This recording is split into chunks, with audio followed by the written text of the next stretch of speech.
Hello everyone, this is Jimmy, and welcome to episode 22 of Omnifactory. Last episode, we made our creative portable tank, and it's been making more since then. We now have a little over 55 or 5,600 of them. Good news is, that'll hopefully be enough.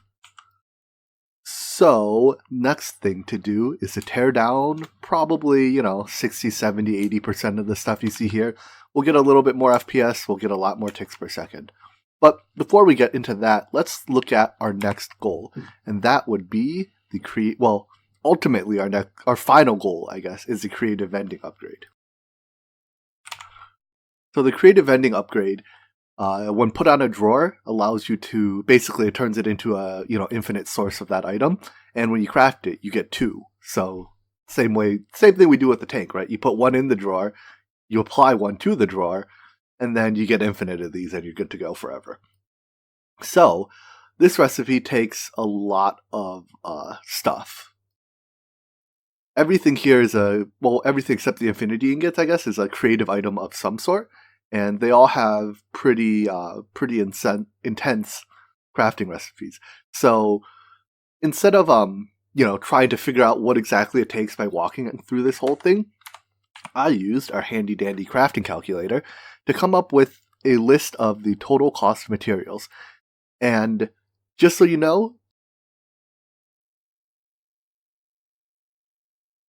right now is it's calculating what it takes to make the creative vending upgrade. And it took it a good 10 seconds to calculate. So let's take a quick look through this and look for any outliers. So most of this stuff, if you only need, 64 of it, right, that's whatever. We can craft 64. But when stuff needs, 300k, that's when it gets ridiculous. So right now, motes of omnium can only be crafted in this extended crafting table. I talked with the pack developer, and there will be a recipe added to make these out of the fluid omnium. The reason that almost everything in here can be made from a fluid, so it's not like this is particularly expensive. The issue is that the actual crafting process for this takes a long time, right? The automation interface puts each item into its slot, and it goes one by one by one by one. And I calculated that if you can craft one of these every 5 seconds, it'll take you 17 days worth of auto crafting to make the 300,000 you need. So a fluid recipe for this will be added in patch 1.3. I might go ahead and add it, myself earlier, just so that we can progress until then. So some other somewhat scary bits. A lot of diamonds, but I guess that's not that's not an unreasonable number of diamonds.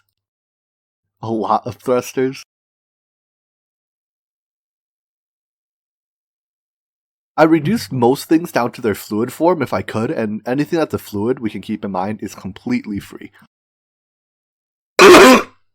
So these dragon scales scare me a little bit. We need 150,000 of them, and they only come from either tier 7 microminers or pristine dragon matter. So I guess we have to run a lot of loot fabricators on dragons. Same goes for these wither bones. In fact, these only come from pristine wither matter, so we have to set up a lot of loot fabricator or deep mob learning stuff on wither. But 100,000 isn't entirely unreasonable.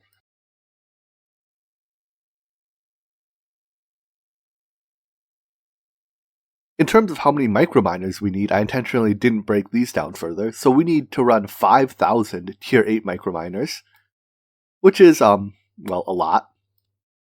But when you look at it, right, anything here that's made from a fluid is free, but anything that's not made from a fluid is not. So these warp engines, that'll be a challenge. We have to make all of these items, and I guess the Dark Solarium is free. Still, we'll have to take these challenges one step at a time. I just wanted to run through this real quick to make sure there was nothing that was totally unreasonable that would block us. And if there was, I'll try to bring it to the attention of the developer so it could be addressed. But moving on through here, there's a couple more scary bits. Let's see. 1.28 million dragon lair data, or 1.29 million dragon lair data. So that's either a boatload of ender dragon or a lot of hellish matter, both of which, I don't know, just more deep mob learning, I guess. I'm a little concerned about how much lag that'll cause, but we'll probably have to find a way to run maybe 400 or 500 deep mob learning setups.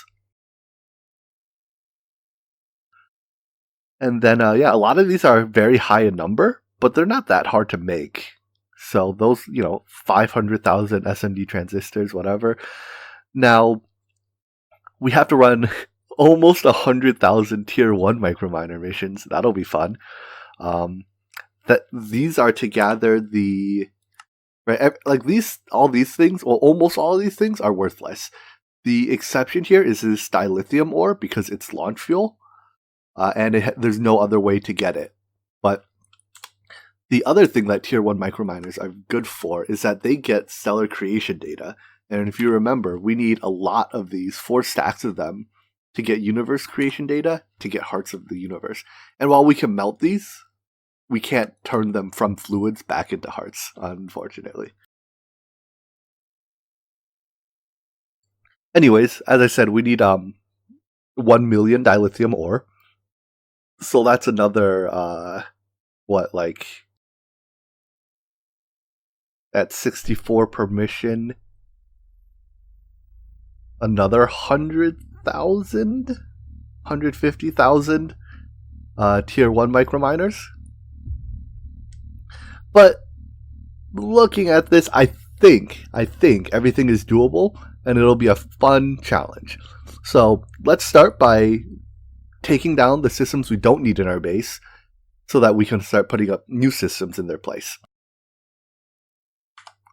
So my plan for that is just go around. Anything that produces stuff that is now obsolete, we can remove. So stuff like, well, draconium dust I'll leave up.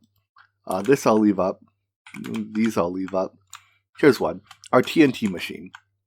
So our TNT machine produces TNT by getting some fluid, wood tar, and then solidifying it, or I don't even know what it does anymore. It distills it into toluene, and then reacts it with sulfuric acid to make TNT.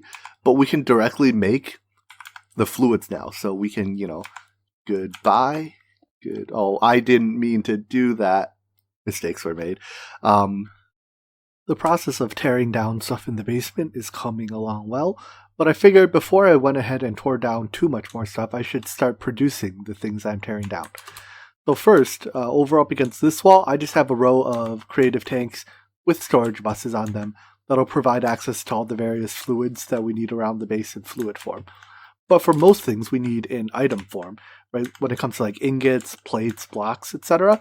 So I set up this wall here, which will be, it's basically a wall of drawers on, both sides here. And my plan is that I will use this to produce most of our raw materials. And this is how I'm going to do it. So say I want an infinite amount of neutronium, which I do. I put 1 ingot of it in here to get the neutronium fluid, pick it up with a pipette so that I have a pipette's worth of it, and then put it into one of these. That fills a fluid solidifier. It's set to auto output. And from here, I just need, let's see, I think I want the block mold. So let's get a block mold and put it in there.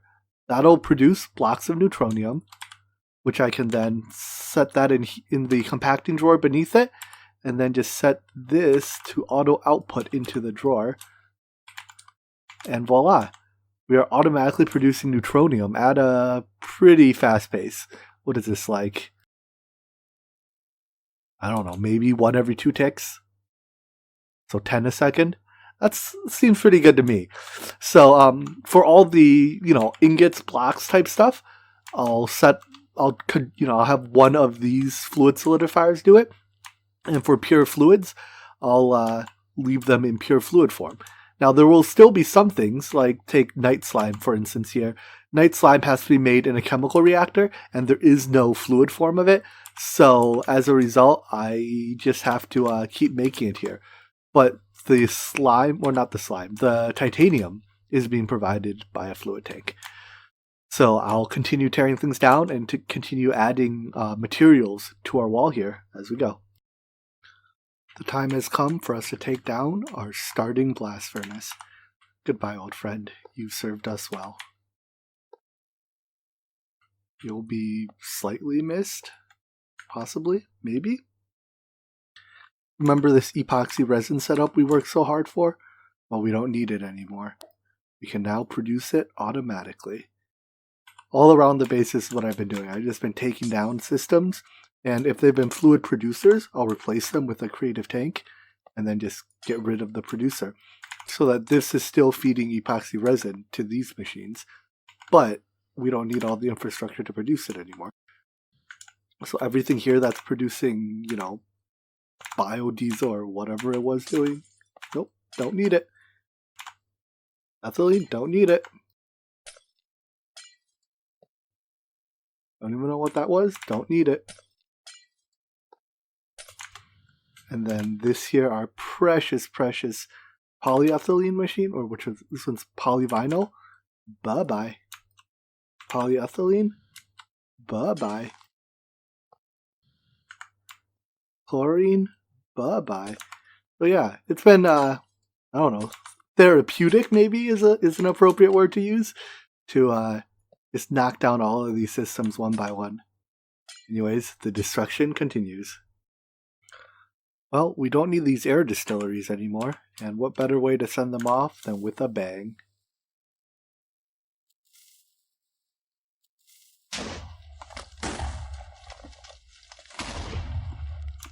I'll admit that was very, very disappointing. Let me see. One of these, I think, turns on explosions.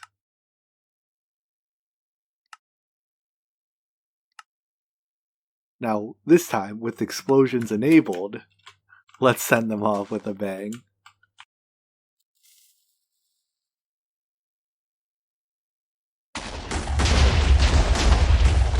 That sent TNT flying a little bit further than I wanted it to. This could be...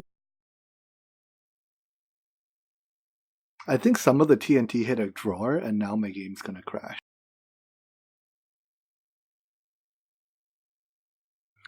Well, it looks like that crashed the server, and when the server came back up, the TNT wasn't fired yet. So I guess we're not allowed to have fun, and we just have to do it the old-fashioned way. Womp womp. But the teardown continues. Our cleanup is mostly done. Look at all that blank space on the cables. All that's left are, I don't know, 40-ish, whatchamacallit, these blast furnaces. So here's how I've been decommissioning these one by one.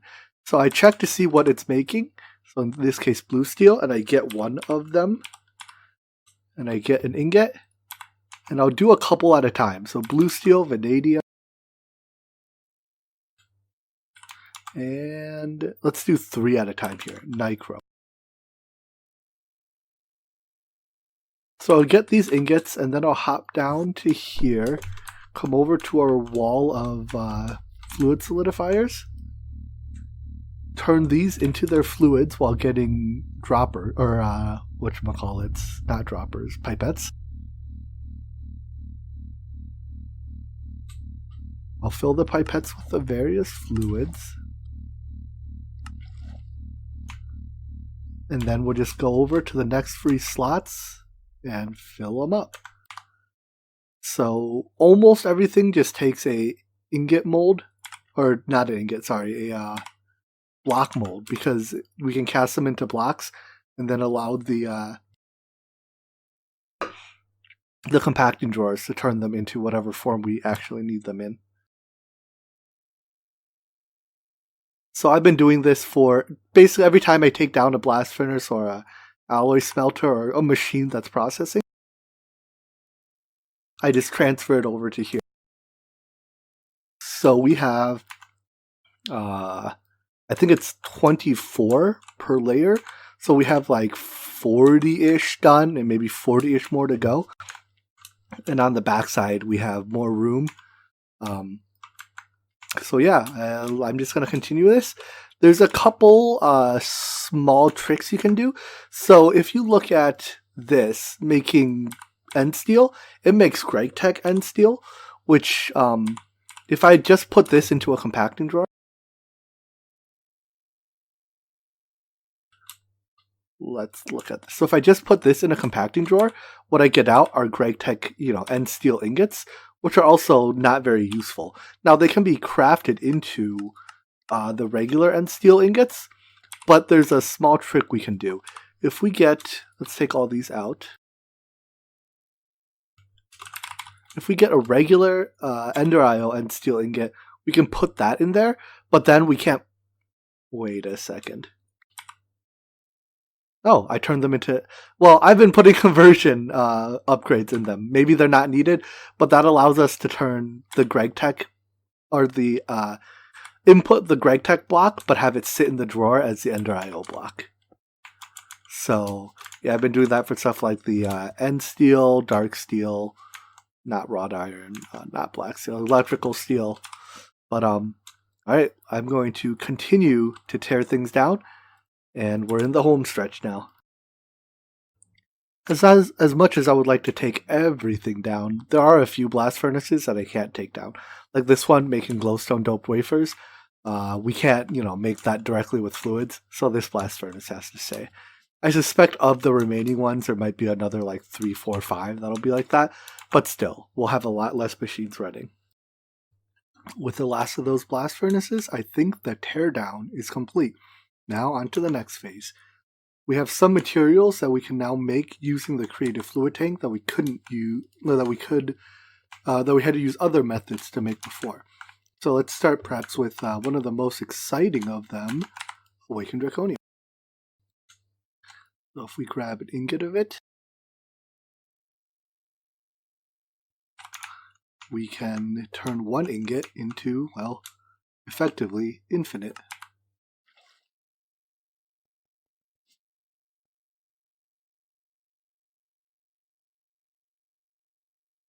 This is a much easier way of making Awakened Draconium, if you ask me. The other things we can do are whoa, some lag right there. The actually additions empowered blocks. So each of these, we can actually use the fluid to make two things. Not only the block, but also the gear. And the gear normally is a separate empower recipe. So let's make both of those. Wow, why am I still rubber banding all over the place? So, yeah, we have 12 more slots to use up. Looks like we'll have enough room on our fluid solidifier wall, but maybe as we add more stuff, we might have to expand it later. Anyways, I'm gonna extract these and I'll be right back. Next, I think we're done with our metals wall for now. Let's upgrade our assembly lines to be as fast as humanly possible. So right now they are, just barely UV. Let's swap out the power inputs and the CEF for UV tier components, and then we'll see how fast we can get it to actually process things, because we have a lot of assembly line processing ahead of us. So I'm thinking we can put 8 UV energy inputs on each. That's 4, 5, 6, 7, 8. And the blocks in my hotbar are invisible right now because of that graphical glitch. It's quite inconvenient to play with all these invisible blocks, but it's more inconvenient to restart the game, so meh.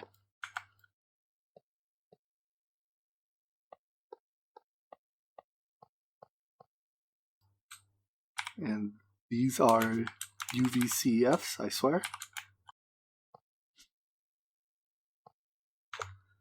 And then we just need draconium cable.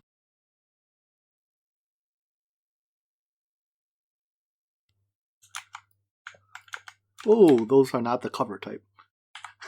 That's not what I want.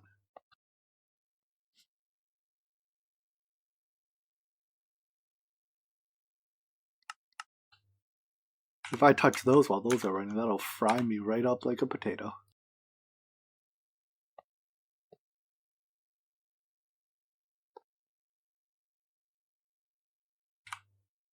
These are the cover type.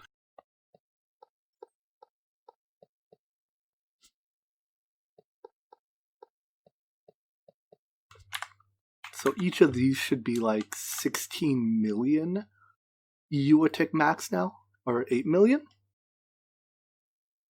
Oh yeah, there's only 8 input hatches. So let's run something through them and see how fast it is, shall we?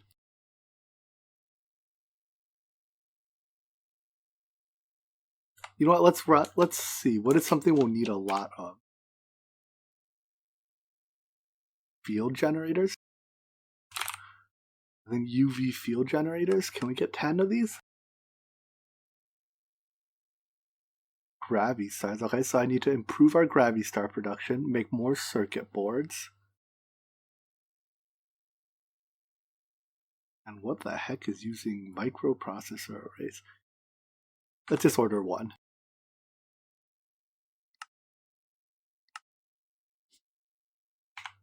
And pretty soon we should see these spin up.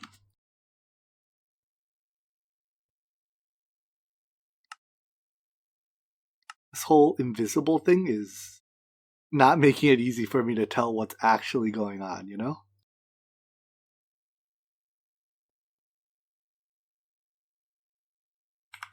Alright, well while that spins up, let's automate our gravity stars. So I know I set up a autoclave here at one point. Is this high enough tier? Yeah, it'll do. So gravity stars, we just need a portable tank set to neutronium. You know, all we need is an infinite supply of neutronium. And nether stars.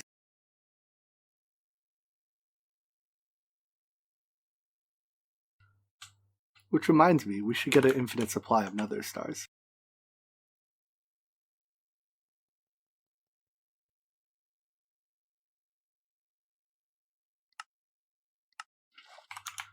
So, one of the recipes that was custom added was the molten nether star, so that this part of the pack would be a less grindy. Can I do blocks? I can. Sweet.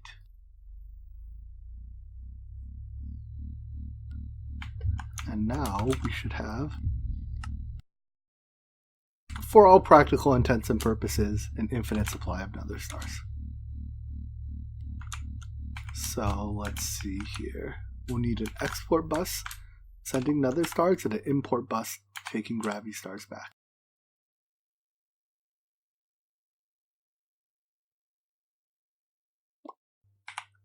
Normally I would use level emitters to turn this off when we have enough.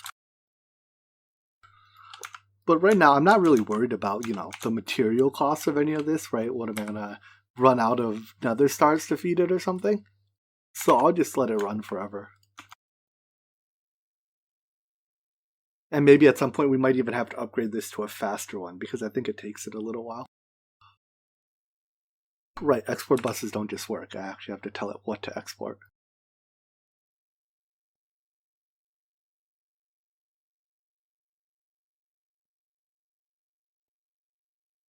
Oh, this is really slow. I should have used a higher tier one. Oh well, I think we only need like a couple thousand total maybe. So letting this run in the background will be fine. Anyways, now that this is running,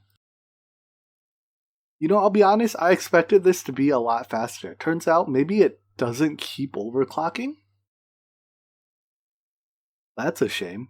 I was hoping it would keep overclocking even after it hit UV tier, but it looks like that might not be the case.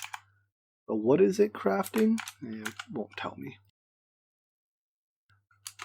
Darn. The fact that it's still this slow though means we're going to have to build a lot more assembly lines. Right, if we pull our crafting calculator out again and let it lag us for a second. I think we needed tens of thousands PM tier and higher emitters. Well, no, it's only 2,000. Anything lower tier than that isn't done in the assembly line. So maybe we don't need faster assembly lines yet. Alright then, let's see. Next up, let's just start tackling this piecemeal. First thing I think I want to do is I want to make sure we can produce a lot of tier 1 microminers. So this says 85k, but we need another like 100k for ores. So we're going to need somewhere around 200-300k tier 1 microminers. Let's have our AE system begin producing those as fast as it can. So here I previously had the threshold set to 1,000. Let's bump that up to 300,000. That should start producing tier 1s, and then let's just make sure that it'll...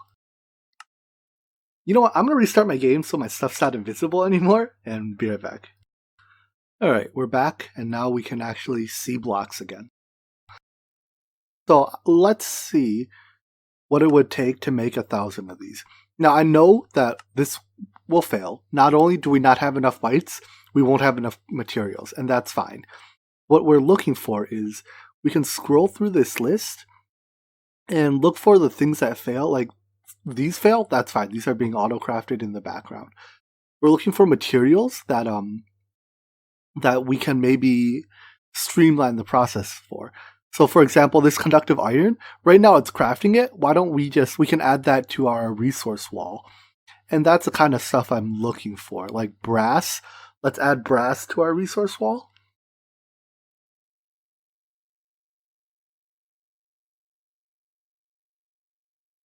Besides that, it looks like we can actually do everything else. So we need to add iron and brass, or not iron, what was it? Conductive iron and brass to our resource wall. And yeah, this thing will just craft, I want to craft 32 at a time and just go for as long as it can until we have 300,000. Alright, before we dive too deep into making, hundreds of millions of microminers, let's actually look at perhaps a slightly more tangible goal. And let's say that'll be the infinity ingot. So the infinity ingot is a component in just about all creative things, and we'll need a lot of these throughout the the process of making the creative dispenser upgrade. So the infinity ingot is made with a bunch of neutronium, literally free, bunch of omnium, literally free. That's awesome. So we need to look at eternal catalyst and infinity catalyst. Eternal catalyst is, let's see, so all these motes and gears aren't bad. Gravity stars, where we just started making, we'll need these in much greater number. Quantum stars, so we need to set up a system, or we have a system set up, but I think we need a faster system to make quantum stars. Endus stars, that's just eyes of Ender around another star, that's alright. Endur stars are nether stars in dew of the void, so we need to set up a system to do that. And the ultimate material. This will require us to, almost everything here except dragon hearts comes from deep mob learning, and we're going to have to scale up our deep mob learning setup and run a bunch of wither simulations and dragon simulations. So let's start with this. How about I'll start by setting up a very fast pulsating earth thingy maker. Right, because if we look at the, or pulsating polymer clay, this thing. So the one that we already had running is actually completely empty. And this is running on what, high voltage? We can do better now that we have access to the creative portable tank. We can create pulsating dust directly from electrolyzing Ender Pearl dust. It uses a fair bit of power, but hey, guess what? Power's free. We can just, here, you know what? Let's go request 2 solar panels right now. Get me 2 more neutronium solar panels to power the base. No, we don't have enough chaos shards. Okay, chaos shards are not that bad. We have 6 chaos dragon layered info, so let's just run 6 of these. Alright, so yeah, we'll start those as soon as we can. But we need to make a faster version of this. But as I was saying, we can now use the easy recipe for pulsating dust, which is just electrolyzing Ender Pearl dust. Which, can we actually make this from blocks? Looks like we can't make ender pearl from fluid. Based on that, maybe due to how many ender pearls we need, will it actually be easier to use this method? Okay. So how about we set up the pulsating polymer clay farm? We'll continue to use the resonant clathrates just because I think it'll actually be easier because it uses fluid resonant ender, which we have an infinite amount of, as opposed to ender pearls, which we do not. Alright, this little setup should make pulsating polymer clay fast enough. If we look at it, yeah, it's very fast. So let's take a look at how it works. First, resonant ender is provided via creative tank. Nether quartz is provided from our quartz maker. This uses nether quartz far faster than our quartz maker can make it, though, so we can't run this at 100% uptime.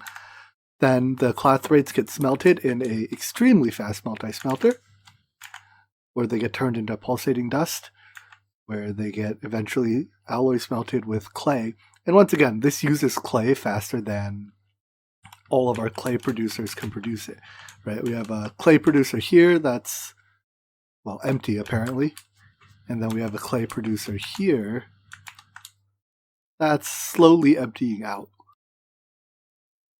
But what that just means is that, once again, we can't run this at 100% uptime, but once this drawer fills up, it'll slow down, and then it'll just run, however quickly it needs to keep up with our deep mob learning. I'm thinking I'll leave all this deep mob learning stuff here and set up a new chunk of deep mob learning, maybe like here or something. This is not quite wide enough. We're going to need maybe 300 total. And if I just keep scaling this vertically, it's going to, reach build height or something stupid like that. So, yes, next step then, scaling up our deep mob learning by a lot. Before we do that, though, let's request our 2 neutronium solar panels. This will provide 16 million RF a tick more to the base, which, with any luck, will mean that we don't have to worry about power for at least a little bit. So take a moment and appreciate how almost everything here says available. That just means, we already have it. We don't have to craft it. It'll be much faster than before. Now, our bottleneck in this crafting process will still be wyvern core crafting. Basically, any infusion craft, right, takes the same amount of time. So the fact that we still have to do 24 of these will take a while, but I think it's a comfortable improvement over what we had before. Before this might take an hour, half an hour to make. Start button still doesn't work quite right. But yeah, now I think we can do this in, I don't know, maybe 10 minutes. Let's see if it'll start now. There we go, off it goes. Alright, so deep mob learning. Alright, let's take a look at our power situation right now. It's going down a lot because we were just crafting these solar panels. So let's place these down. Each one produces 8.3 million a tick. And our energy's still going down. I guess we need a couple more of them. My point is, these are far more space efficient in terms of energy generation than these. And at where we are now, they're not even significantly harder to make. So solar power is the way of the future. Now let's see how our simulation chambers are doing. 81 are done and the other 120 are crafting. So when those are done, yeah, I think I'll set up a row maybe like, I don't know, 30 or 40 long, and then a couple layers high here. And then we can begin running a lot of deep mob learning on withers and dragons, was it? Be back soon.